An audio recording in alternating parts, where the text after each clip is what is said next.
পারবেন না।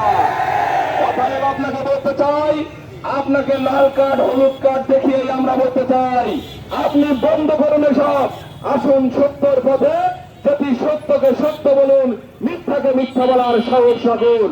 আপনি অন্যের দ্বারা আমাদের এই সাইদুল করিম মিন্টুর যে ইজ্জত হরণ করার চেষ্টা করছেন, সেটি করে আপনি পার পাবেন না মাহিন মিজান। আমরা বলতে চাই, আমরা বিভিন্ন পত্র পত্রিকার মাধ্যমে জানতে পেরেছি কালীগঞ্জের যে সংসদ উনি 13 তারিখে হত্যার শিকার হয়েছেন।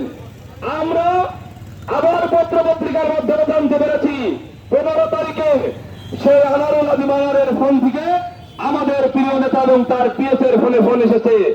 আমরা স্পষ্ট করে বলতে চাই, একজন মৃত ব্যক্তি কখনো ফোন দিতে পারে না, তাহলে সেদিন সেই ফোন কে দিয়েছিল এটি আমাদের সামনে স্পষ্ট করতে হবে। আমরা একটি পত্র পত্রিকার মাধ্যমে জানতে পারলাম সেই ভাঙায় নাকি এই হত্যার যে মূল খুনি সেই আমান একটি বৈঠক করেছে এবং তারপরে সে খুনের নিশ্চিত করে একটি ছবি প্রেরণ করেছে। আমার কথা হলো, ছবি দেখানোর পরেই যদি সাইদুল করিম মিন্টু যাবে, তাহলে আপনারা কেন পত্র পত্রিকায় এই খুনের মাস্টার মাইন্ড হিসেবে সাইদুল করিম মিন্টুর নাম বলছেন? এটি আমরা বিবেচনার জন্য আপনাদের সামনে বলে গেলাম। সংগ্রামী নেতৃবৃন্দ, জনগণ এখন ফুসে উঠেছে। ঝিনাইদহের মানুষ বুঝতে শিখেছে, জানতে শিখেছে। শুধু ঝিনাইদহ নয়, সারা বাংলাদেশ থেকে আমাদের কাছে ফোন মারফতে খবর আসছে সারা বাংলাদেশের মানুষ এই মিথ্যাচারকে বিশ্বাস করে না। সারা বাংলাদেশের মানুষ সাইদুল করিম মিন্টুকে চেনে। সাইদুল করিম মিন্টু উত্তপ্ত রাজপথের মধ্যে দিয়ে জন্মগ্রহণ করেছে। সাইদুল করিম মিন্টু আন্দোলন সংগ্রামের মধ্যে দিয়ে জন্মগ্রহণ করেছে।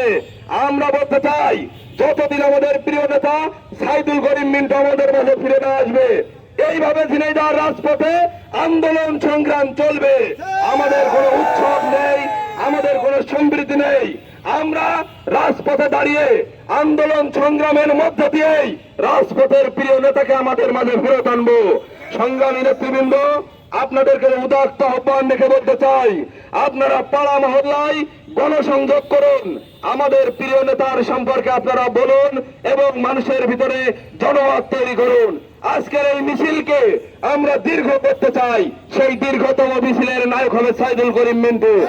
আপনাদের দোয়া এবং ভালোবাসায় অচিরেই আমাদের নেতা আমাদের মাঝে ফেরত আসবে এবং আমরা বিশ্বাস করি যে কালো আধার আমাদের উপরে ভর করেছে, সেই কালো আধারও হারিয়ে যাবে, সূর্য উদিত হবে।